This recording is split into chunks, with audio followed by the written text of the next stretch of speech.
Hello guys, welcome back to my YouTube channel. In this video I'm going to be teaching us how to draft this bubble gown with a drawstring shoulder and a Basque waistline. If this is something you like, please don't forget to subscribe, comment, like and share. Thank you guys for watching. So now I'm going ahead to impute the horizontal measurement, the shoulder line, the chest line, bust point line, under bust line, the waistline and the hem line. So the distance between the waistline and the hem line, I use 3.5 inches. So for the neck width that I'm working with, I use 3 inches and I went down by 1 inch shoulder slope. Then on the chest line, I went up by 3.5 inches, came in by half an inch to get the armhole curve. So this is for the front pattern.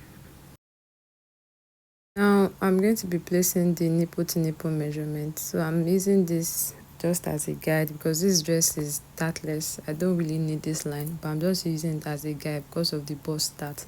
That's the difference between the front and back waistline. So the next thing I'm going to do, I'm going to place the bust measurement. Then for the waist measurement, I'm going to be snatching by 3 inches. So actual waist is 29 minus 3 is 26. So that is what I'm going to be imputing for the waist.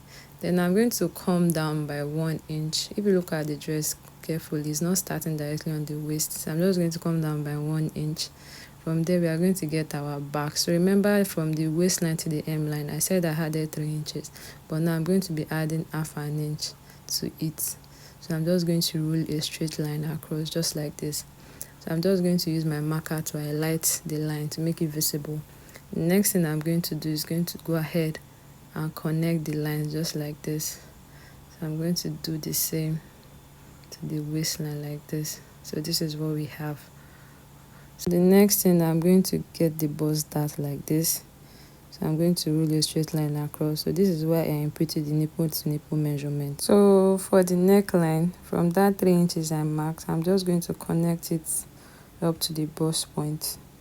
I'm going to connect it up to the bust point just like that. So now to give us that under bust effect, so I'm just going to take my ruler like this and curve the lines to the under bust. From the bust point line, I just curved it to the under bust just like this. I curved it. So this is what we have for the front pattern, just as you can see. So for the back pattern, I've gone ahead to mark the shoulder line, chest line and the waistline. Then I came down by 1 inch, just the way I did at the front. So the neck width I work is 3 inches, then 1 inch shoulder slope. Then from the chest line, I marked 3.5 inches and I came in by half an inch. So now I'm going to go ahead and input the bust measurement and also impute the waist measurement as well. So I'm going to go ahead and connect the lines just as you can see. I'm going to go ahead and connect the lines like this. So the next thing, on that hem line, I'm going to mark 1 inch. Then on the chest line, I'm going to mark 1.5 inch. So ignore this part, I'm going to do that later. I'm going to do it later. So I'm just going to connect the lines just like this. I'm going to connect the lines just as you can see. So below the chest line, I'm going to mark 0.75 inches. That was what I was trying to do before. So I'm just going to connect the lines like this. I'm going to connect the line across. So I'm also going to be connecting it like this to the shoulder. Connecting the line slanted like this to the shoulder. So now what I have there, I'm going to be dividing it by 2. I'm going to like slash it open by 2. Sorry, I'm going to use the curvy part because that piece is cool. And the reason why I'm doing this is to eliminate excess. So the point that I mark S is what we are going to be cutting out. So I'm just going to label it as the back yoke.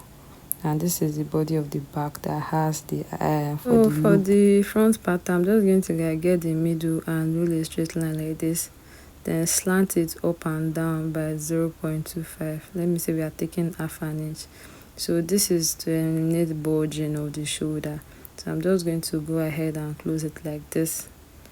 I'm going to close it. So I'm going to use my paper tape to hold it down like this. So now I'm going to be ruling a new neckline just like this. So this is what we have. So I'm going to go ahead and cut out the front pattern just like this. So I'm going to be cutting out the pattern like this. So I know that I made mention of the bust dart, but I'm going to be showing you how we're going to go about the bust dart. So I already slashed the bust dart opened already. So I'm just going to take this piece of paper because I know I'm going to have shortage by the side. So I'm just going to close the bust dart like this. I slash it open up to the bust point. So I'm just going to use my paper tape to hold it down like this. So the paper that I cut earlier, I'm just going to put it by this side and use my paper tape to hold it and rule a straight line, because if I don't rule this straight line, I'm going to be having shortage.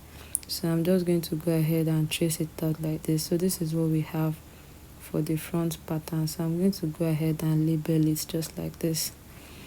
So the next thing, I add and cut out the back pattern just as you can see.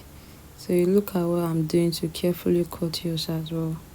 So I'm just going to cut it. Remember I said that place I cut out, we're going to cut it out to eliminate excess at the back of the dress. So this is what we have for the back pattern. So for this, I was not recording when I slashed the line. So what I did was to roll 4 lines on the front and back pattern. I rolled out 4 lines. So then I went ahead and labeled the 4 lines as 1, 2, 3, 4. Then the arrow marked up is the shoulder. So I just ruled the lines.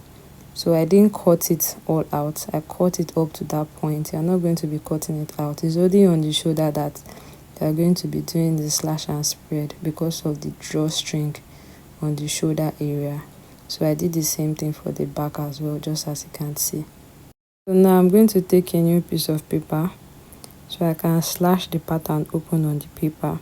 So now what you have for the front shoulder must also be what you have for the back shoulder. So the distance of what I use in between these lines, I use 1.25. So I'm just joining it together so that the thing can align together. So whatever you have for the front shoulder must be what you have for the back shoulder as well, so that it can align and there won't be shortage anywhere, just as you can see. So this is it should be ruched. Somehow you should do your drawstring at the shoulder. So this is the front and back. Now to get the bottom part of the dress, I call it skirt. That's the bubble at the down part of the dress. So we are going to be cutting out 2 flares. One is the full flare, which is going to be the outer one. Then the lining is going to be 90-degree flare. So the waist I'm working with is 26. So if you want this gathers effect, so I added 15 inches. You can add more to yours. So I have 41.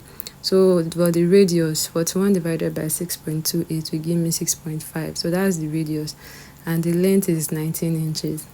So for the lining as well, so since it's 90-degree flare, so I'm going to be the waist plus 15 inches will give me 41.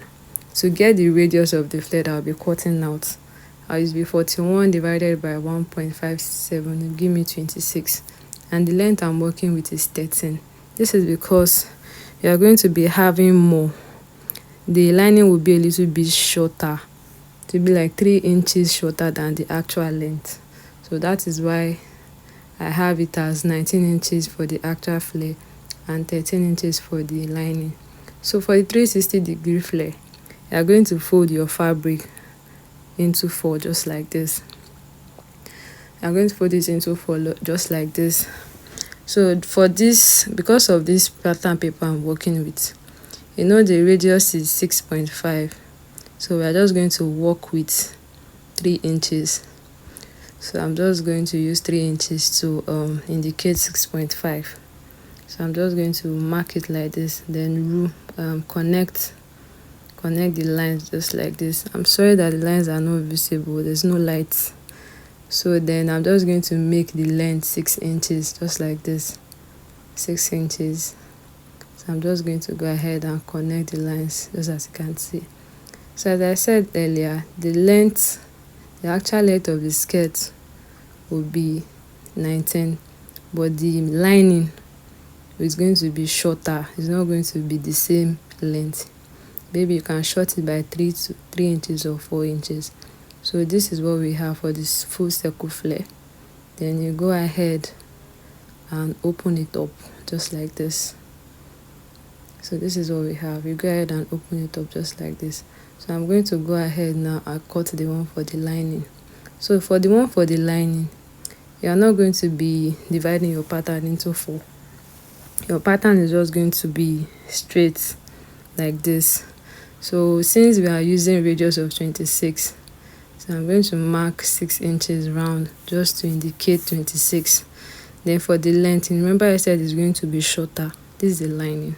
So I mark 3 inches across.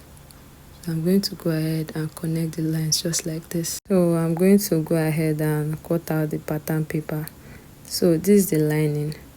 So you are going to be, the first one that will cut, you are going to be using it as gathers on the lining. So you are going to be using it as gathers on the lining. So now this is the actual fabric that is below, then this is the lining. So you are going to be pleating gathers on the one that is the lining. On the bottom part and on the up part, you're going to be using gathers or use pleat. You use pleat for it. So that is what you are going to be doing for your fabric. So the lining serve as a base for you to impute your pleat and your pattern. The way I folded it is the way the allowance that you put, like the folding, is going to be. That's why I said the length of the front and back pattern has to be different. It doesn't have to be, it mustn't be exact. This is what we have for the front and back pattern. Thank you guys for